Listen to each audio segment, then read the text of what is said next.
has an illustrious academic record.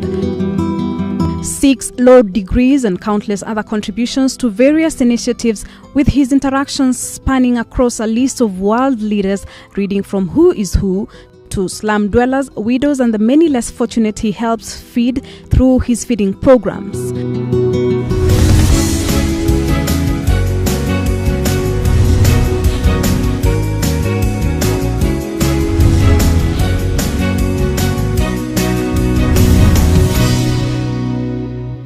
Hello and welcome to the show. He was called a witch's son, an outcast just at the age of 4. He fled his home and came to Nairobi, where he lived as a street boy until the Hare Krishna picked him up, clothed him, and took him to school. Our guest tonight, a former police inspector who rose from just a constable and now a professor. He is Professor George Wajackoyah. Karibu sana katika show. Thank you and welcome. Good to have you. Thank you. From a street boy, yes, to where you are now. Yes. A long journey. Yes. But well deserving. Thank you. Okay, so why did you flee? I left the country in 1990 when situations were not favorable to my place of work following Dr. Robert Ouko's murder, of which I was part of the investigators from the then Security Intelligence Headquarters, the special branch. Then I went to the United Kingdom, where I became a refugee. Tell us a bit about your growing up. Yes, I come from Mumias in Western Kenya. Yeah. And my coming to the city was as a result of my parents divorcing, which is something that will require another day to cover. But to be in short, my mother and father divorced when I was 4 years old. And then my father left for Uganda and remarried. So I was left under the custody of my grandparents. Mm-hmm. My grandfather being a village catechist, Roman Catholic, and my grandmom being the same. At the age of 6, I was molded by a python, which when I was taking care of my grandparents' animals with the other grandchildren. Mm-hmm. Unfortunately, she was killed and I survived, but I was partially deaf for a while. Who died? Your grandmother? No, the snake, the python. Oh. Yeah, it was killed, or she was killed. Oh, okay. And then I was rescued, but then I survived with partial injuries, of which I have scars on my body, the squeezing of the skin. And then that in itself made it worse because my mom had been actually branded as a witch because she could not give birth immediately she was married. Yes. Because 16 cows were paid as dowry. So they expected her to give birth simultaneously and immediately. Mm. When it took 2 years, they came up with a conclusion that there was something wrong with this woman. Yeah.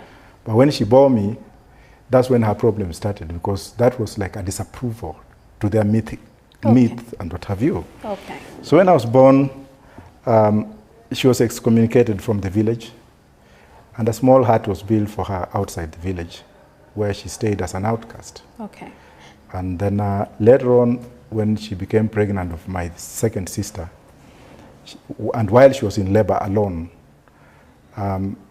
things went so bad that my young sister died thereafter, and that's when she left.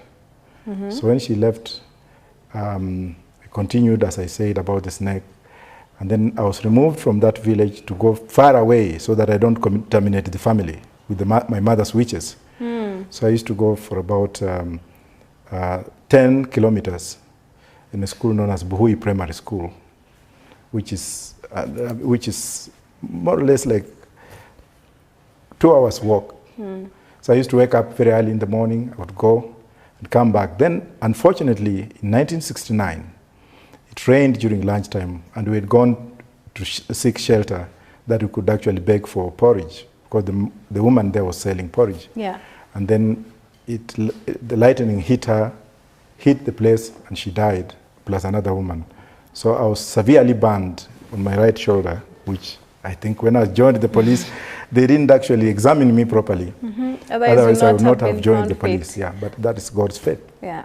Then after that, things went so bad in that I walked in search of my mother, whom I could not even recognize that particular time. Mm-hmm. So I ended up in Busia, And I was like walking that direction because that's what I knew. She came from that direction.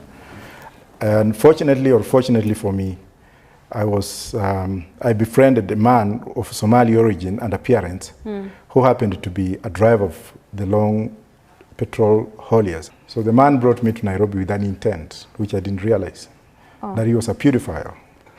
So when he put me in his house, he went to buy milk, and eventually when he came back, he was hit by a vehicle, and he died on the spot. So on the same day, I was kicked out of that house, and I started now navigating my way around. And I graduated into a chokora. Yes. And I grew up in the streets, the harsh streets of Nairobi. Yes. And eventually, I joined the Hare Krishna, Hare Rama, because they used to come to the streets to give us what we call prashadam. And then I went to the temple in Ngara. I grew up in Ngara. They took me to school.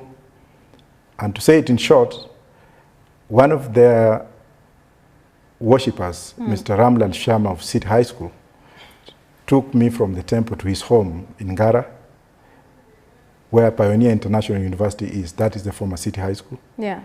Where I was privileged to go to school. Yes. My classmates included people like Honorable Ruben Dolo of Makadara. Okay. And people like Ranalo of the Ranalo restaurant, who can attest to what I'm saying today. Then eventually, J.J. Kamodo adopted me, not as a son, but as a guardian. Okay. And by then he was Minister for Higher Education. All right. And when I finished my Form 4, he actually literally sponsored me to high school, plus the late Njiru, the MP from, former Assistant Minister from Kirinyaga. And in fact, when they died, I attended their funerals, and they made me to be what I am today. Okay, very well then. Later on, you became a police. Yes, why did you decide to join the force? Well, when I went to St. Peter's Mumias for my A-levels, we were the second pioneers. And we tried our level best. I got 1 principal and 3 subsidiaries, which totaled 6 points. Okay.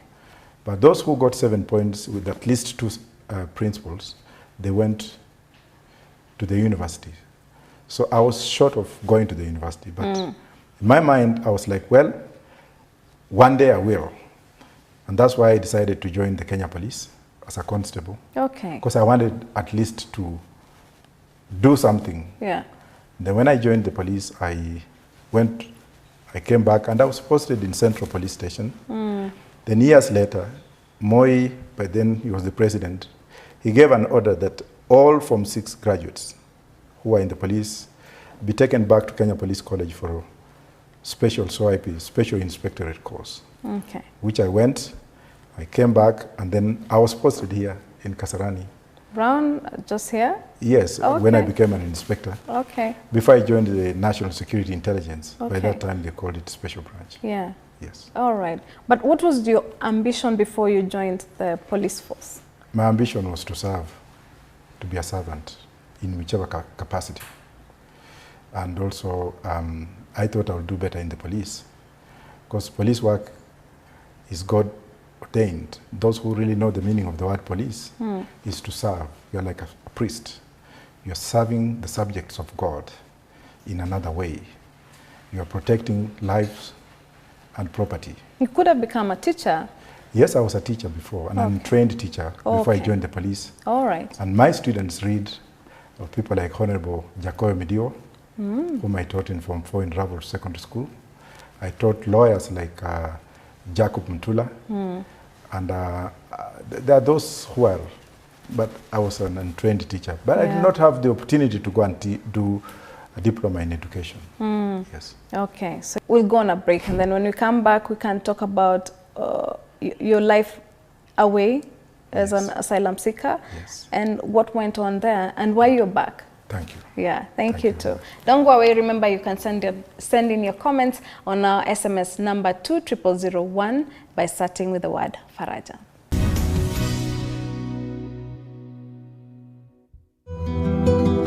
All this, the 55-year-old professor, George Wajackoyah, attributes to his childhood problems when he lived as a street boy from the age of 6 until a good Samaritan showed up and doors began opening for him.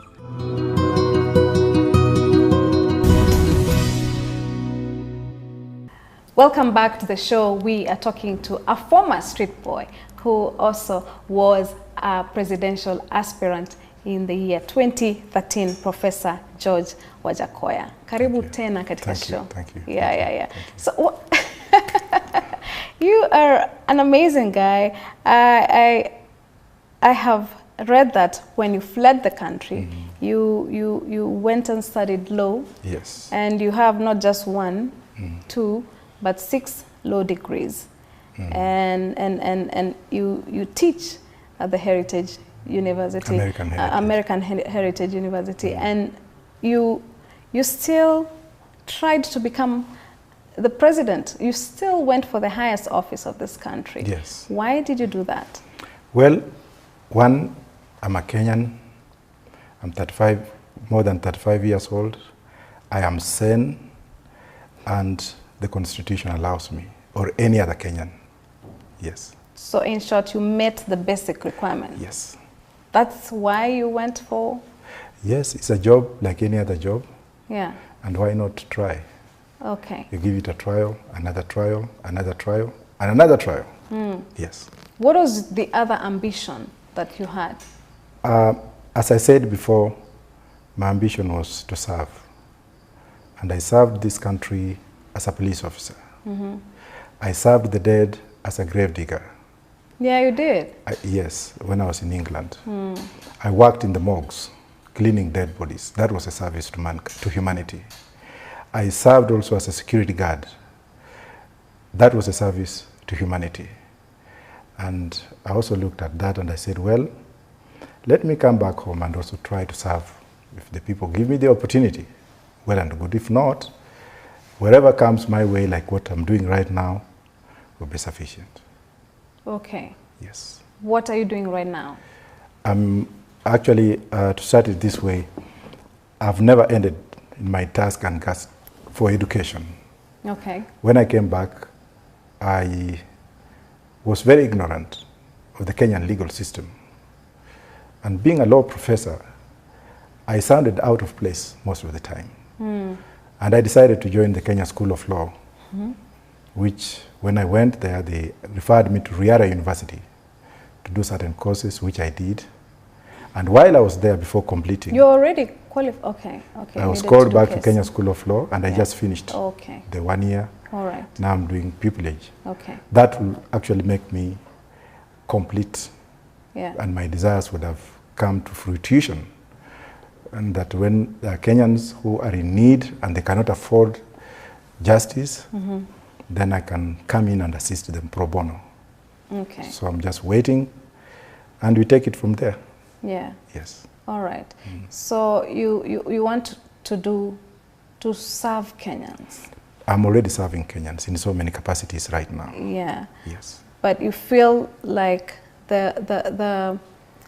you're going through the law school will help you be able to practice here. To access justice, yes. And so access the justice system and help more Kenyans. Yes. Okay, but then one would go back to where you started. Right. Before you left the country. Right. And that was trying to seek or get justice for one person. Yes.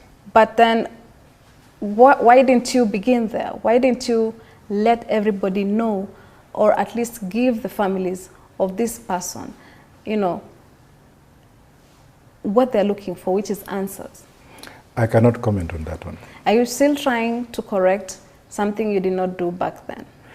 I cannot comment on that too. And how is it that you're able to serve Kenyans, as you say, you're able to still serve your country while out there?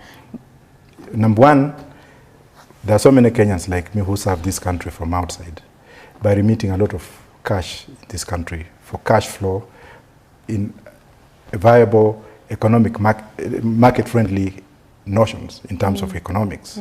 That's number one. Number two, there are so many Kenyans who have fought for this country while they were outside, carrying posters and placards during that thematic and systematic dictatorship in this country.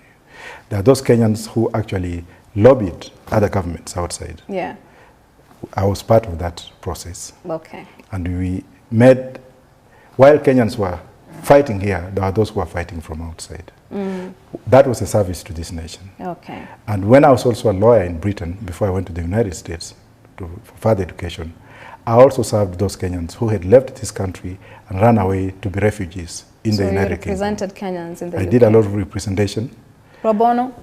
Not pro bono, because we had to survive. And yeah, there were those cases we did pro bono, because you have to account for what you are doing. You cannot be charity. So we did a lot of work there. And that work has come to fruition because most of the Kenyans that remained outside the country have done so well. And we are so many there. Some are doctors, some are lawyers, and they are representing the value of our flag outside this nation. Are you trying to get something from your philanthropic life? I will refer you to what Jesus did when he was here on earth, and he's my witness today because I'm a believer.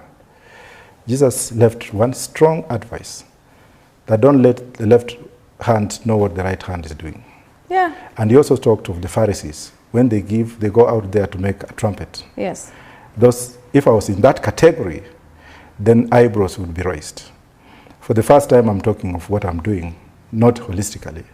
All I'm doing with others, we're just trying to do what I missed when I was growing up in the streets.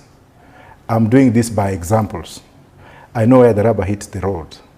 I know what people go through because I went through the same. Yeah. And if I don't do that, then I don't think whether I will be complete. For example, now, let's take the Kenya police, for example. I grew up in the police service as a career, and a lot have been told about the police. Yeah. A lot of regulations have been made to reform the police. But the people who want to reform the police are themselves very, very corrupt. There are people, including politicians, who made very weird statements about the police. They take the police as nothing. Yeah. Yet today, we have more graduates in the police than any other time before. Yeah. So my first goal was to go back to the police and say, you know what, I was part of you, and I would like to see a proper image of the police. Yeah. Even though we have the old school, the fourth standing order, which was systematically colonial, to train a police officer to do what the colonial master wanted. Yeah. What I came up with is, instead of standing aside and blaming, why can't I also give a helping hand to the police? And that's why for the first time, I took 28 police officers and took them to the university. Oh. They're actually graduating in May. Okay. And then later on also, I was called by the police to help find out what we can do for public safety. Okay. So I went back and is that why you... Yes, I may show you this. Yes. The police has now created what you call the National Disaster Management Unit. Okay. And that's their logo. Right. And most of the police officers that have taken to the university have joined this department, National Disaster Management Unit, which is a new way of thinking in the police, where we members of the public are actually partnering up with the police for public safety. Okay. Now, if we can give them incentives, if we can show them that we love them, and if we can give them education and improve their social needs in terms of better pay, proper education, better housing, Medicare, then why not do that so that you can improve the image of the police? There seems to be an open door between police and the public, and which is helping things around and bringing the much needed peace. Although we have a lot to do, but it's really, we've come a long way. Yes. And I love the fact that your heart seems to be right there,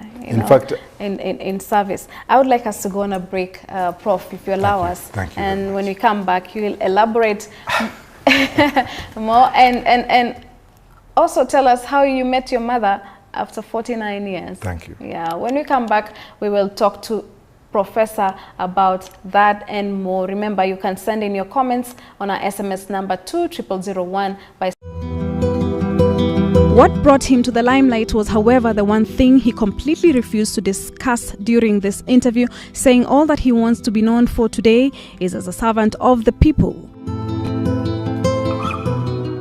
Before seeking asylum over 20 years ago, he was part of a team of investigators tasked with finding the killers of the then Minister Robert Ouko. an investigation that was marred with many accusations that he says threatened his life, forcing him to flee the country. Welcome back to the show. We are talking to a former street boy, a former police constable, inspector, and now a professor, Professor George Wajackoyah. Karibu tena. Thank you. Big CV. You can read your CV the whole day. At least.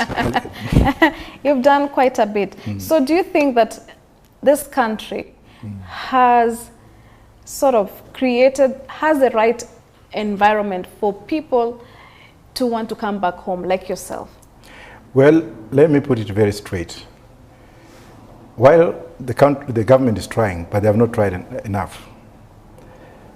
And I would rather say it this way, like what other countries have done. It's up to the government to listen to me and to hear me. Let them try to put incentives and attract Kenyans to come back and invest. Yeah. Because we have a lot of money outside this country. We pay a lot of taxes outside this country. And then we also offer a lot to those countries in terms of brain drain, things that would come back and do. Yes. So if the president can establish a commission and put some people on that commission who know what the diaspora means, not just any Tom, Dick, and Harry who have never been on the plane, or maybe they have been on the plane once and they went to a bar and came back. People who have really been out there, people who have read, people who have worked in big jobs in the United States, in UK, in Japan, to come and be a think tank to bring in economic development, not political development. Political development can come later on. That will be very, very good. Secondly, and I will bypass a little bit of that question, the president should also know that the issue of unemployment is not being tackled. But here is the solution. Anyone who has gone to school and has got what it takes to work, there are plenty of jobs out there. All that the president needs to do is to establish a task which will actually export labor. Out there? Outside this country. India has done this very successfully. Bangladesh has done this very successfully. The Chinese are doing this, exporting labor. If you go in any international airport today, or any hospitals in the United Kingdom and in the United States, even France, you'll find that most of those people who are doing those jobs are imported from India. Now here's advice, Mr. President. Form a task, let that task do what you call an assessment need for those who need, and categorize those who need particular kinds of jobs.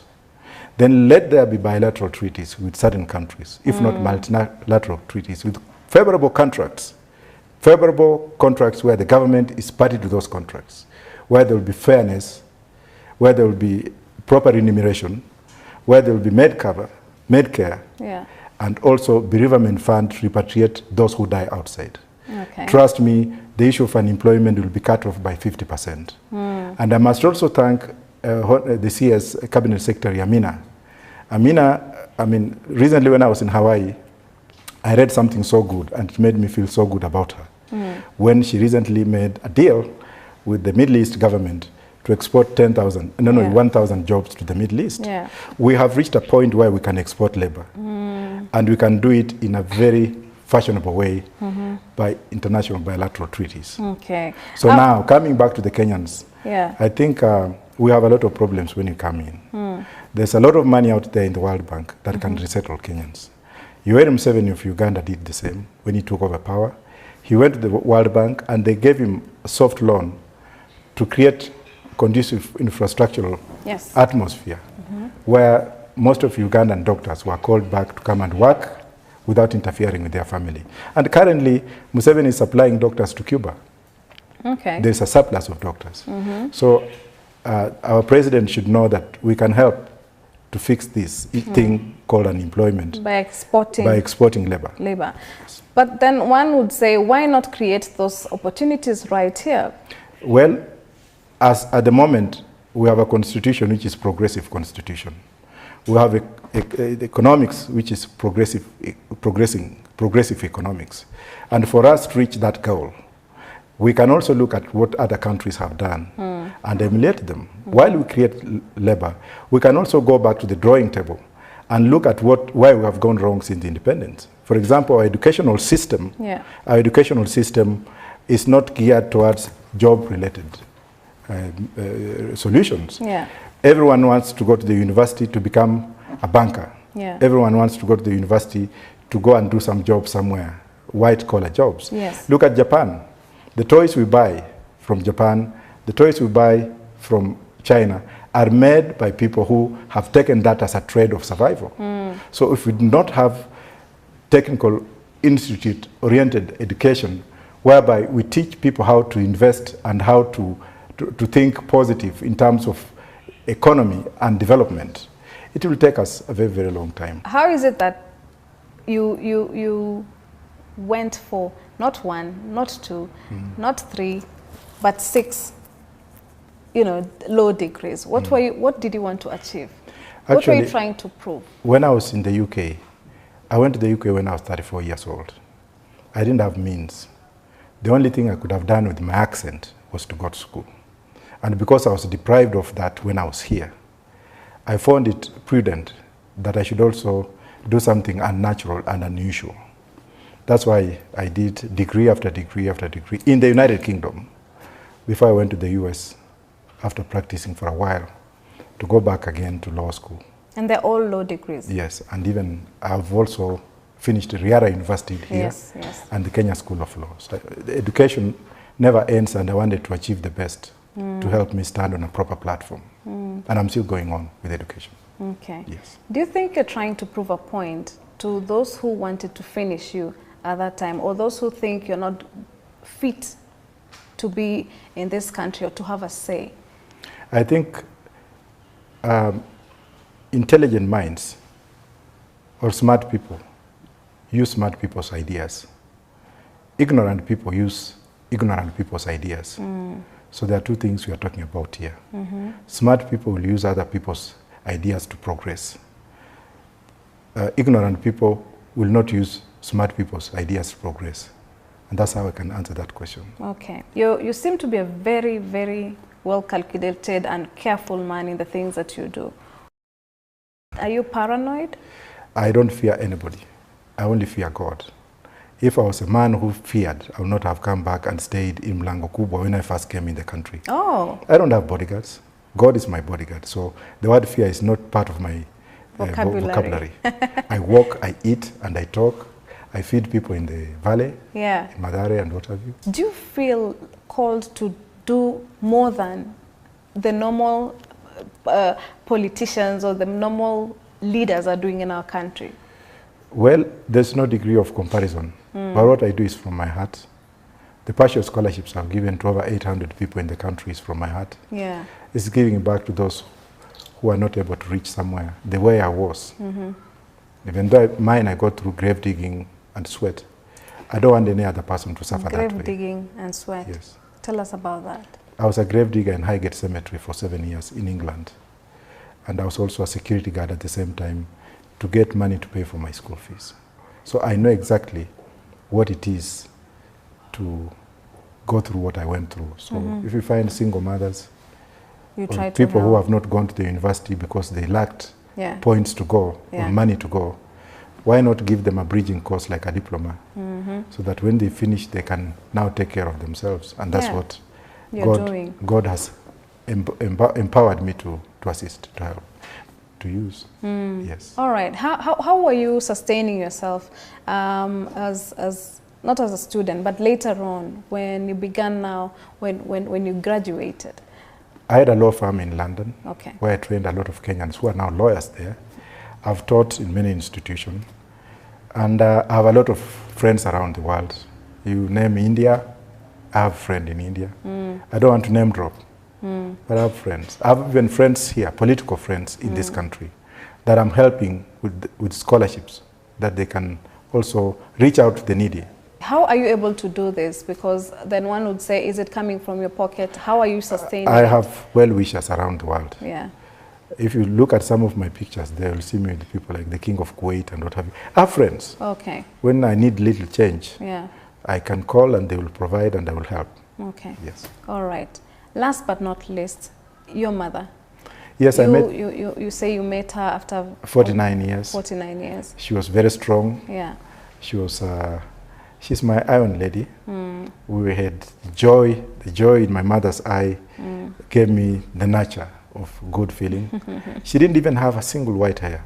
And when she told me that she had been cutting sisal in Mogotio, cutting sisal on the farm for so many years, I was like, really? So I visited there with her. And now I'm also doing something for the people of Mogotio. Okay. I'm going there to offer them what I can offer them, to say thank you for taking care of my mom. Yeah. And I'm also looking at the needy kids and talking to them on how to come out of the streets. How did you feel when you met your mother? Because it was the greatest huge thing. Yeah. She had a little house, which I could not even enter. It's on the Facebook. It was a little round house that I could not, my head hit the roof, and I could not even sleep in. So I was asking her, Mom, how do you sleep in this house? And she was like, well, I sleep this way. So I demonstrated. And then I laughed, and then I said, who owns this land? She said, your uncle owns the land. That's when she had left Mogotio to Busia. So I'm planning to build her a decent home. Yes. But before I do that, I want her to go and see her grandchildren in UK. Yeah. And also go and enjoy the US. I will be flying her to Hawaii. Yeah. I know she's too old and naive, but she's my mother. And I want to do the best for her before God takes her away. Yeah. Yes. Awesome. She is your mother. How did you know she's the one, though? Because you left when you're 4 years? I had relatives who kept in touch with her. Okay. And she looks like me. Yeah. And so there's no doubt. Yeah, and she spoke in some of my campaigns when I was running for president. Yes, I've seen that. I didn't have a wife, so my mother was like, come on. Said, I'm a lioness, and I gave birth to a cub. Okay. What do you think of marriage? Marriage is a very, very important institution.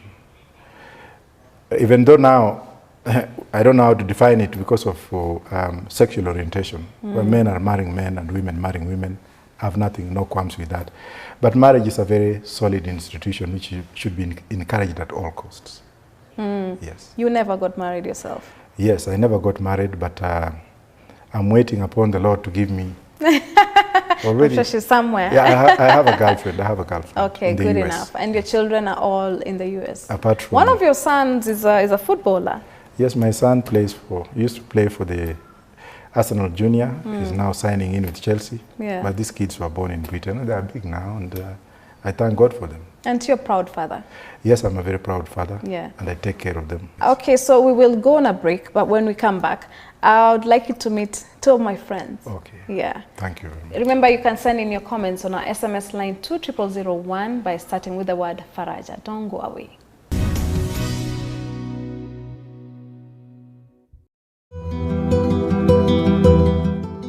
He even attempted the office of the president in the last election, but his highlight in the recent past, he says, was when he first met his mother in 49 years. That is a moment he cherishes. He spends a lot of time fundraising for his many projects centered in giving back to the society. All his children live or work abroad, but he says he is committed to giving them the very best to help them achieve their dreams.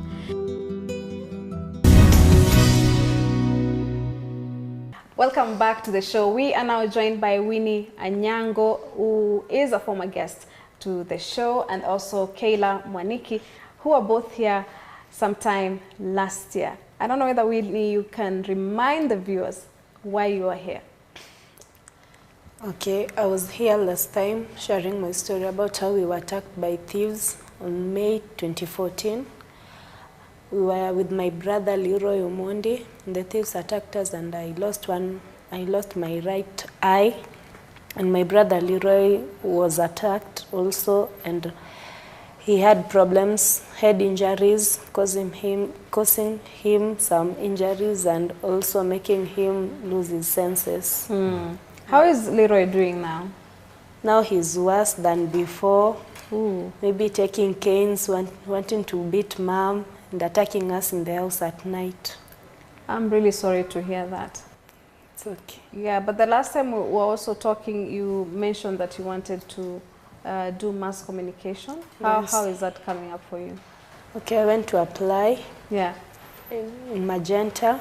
Then I was told that they needed, I should be, to do that course, I should be having C+. Okay. Yeah.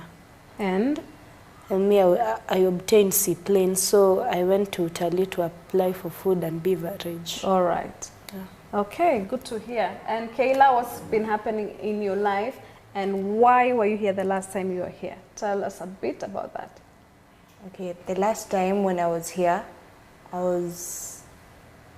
wanted it to be like an inspiration because I live with a mentally challenged grandmother.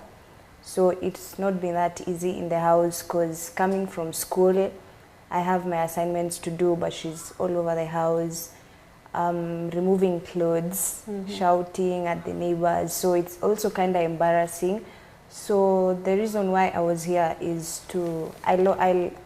out of that, I got an idea of starting a library where kids who are facing the same thing, maybe not mentally challenged, like drunkard parents, so they come home, they cannot be able to concentrate, so we offer reading space. Yeah. And we just charge like 30 shillings for each student to just come and read, and then we've offered the specified books by neck. Okay. Yeah. How is that coming up? It's okay, but for now we've moved the library to somewhere else. So in Limuru, so it's yet to start running because we're still doing the arrangements and the new fitting in of everything. I'm doing a pre-university course, a diploma in business management. Okay. Yeah. Now, the reason why I called these two girls Professor is because their stories really, really moved me. And when we met and I saw your passion to give back in terms of education and the fact that you were willing to help more people. I remember when we had a chat and you offered some scholarships and these two came to my mind and I said they should meet you and we should be able to grant them that so that they can pursue their careers. So both of you, you have now a chance to pursue your education from the half scholarships that Professor has 75%. given. 75% actually. Yeah, scholarship worth of, you know, whatever it is that you guys are taking. You said now you're doing hotel management? Yes. Okay, and you? Diploma in business management. Business management. Yeah.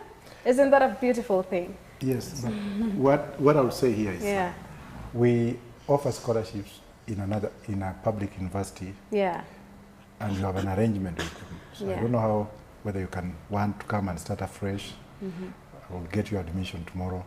Because we offer scholarships in diplomas in disaster management, logistics, supplies, chain management, tourism, community health, and computer. So go think about that. If you want tomorrow, go to college. It's a public university. Pick up the application forms. I'll sign them, and you can start in May. In May? In May. Awesome. Isn't that And good then news? when you finish, then now you can go to the university. Me, I can say is a godsend to me today. I did not expect this. I thought you were calling me to tell me that, to ask me for the fee structure, which I told you about. That's why I was telling Kayla. Yeah. Yeah, so I carried them. When I reached here, I was starting to call you. Still did well to carry them. Yeah, yeah. Yeah. Okay. So I'm just saying thank you to him. Yeah. And for you, Kayla, if you change your mind, if you decide to do this, you know, you have an open scholarship, right? Even in the business administration, you can come in and you start afresh. How long have you been? No, like 3 weeks. No, come and start. Yeah, just start afresh. It's not 75%, I beg your pardon, it's 85% paid for. Then I'll also guarantee some little needs for you for the whole year. Little ones, not big. This is where you stand up and say hooray and, you know, glory to God. Yeah, we thank God for you, Prof. And indeed, I'm just moved by what you're doing and giving back, because that's what Faraja is all about. Thank you so much. And thanks so very much for your time and for sharing. Thank you. And all the very best in everything that you're doing. Thank you. And young girls, Asanteni sana. It was nice to come today. Yeah, I'm happy to have seen you after all this time. Regards to both your parents. Thank you so much for joining us tonight. And that's it. Until next time, remember you can continue to send us your comments on our Facebook page, Faraja K24 TV. My name is Jamila. I do love you for watching.